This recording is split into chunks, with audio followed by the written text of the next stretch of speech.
Hinala ng mga mambabata sa Cebu ang konsultasyon sa isinusulong na anti-political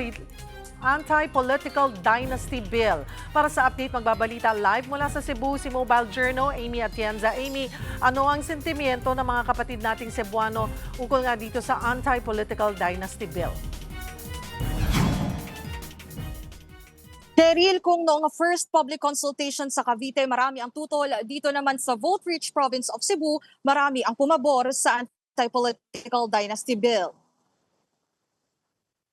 Mga estudyante, guro, miyembro ng business sector at civil society organizations ang tumalo sa second leg ng public consultation dito sa Cebu.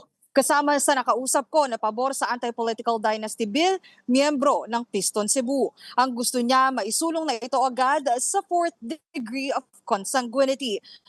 Pero ang ilang estudyante hanggang 2nd degree of consanguinity lamang ang suggestion dahil ito na raw ang pinaka-reasonable.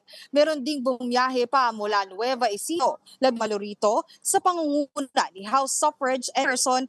Papatuloy naman sa Cagayan de Oro kung magkakaroon nga ba ng konsultasyon kasama naman ang business sectors. Pero para kay Representative Adjong ay nakikita niya na sana raw ay matapos na ng Kamara ang pag-uusap tungkol sa anti-political dynasty bill bago ang Lenten break para nga maisama ito ng Pangulo sa kanyang State of the Nation address. Cheryl?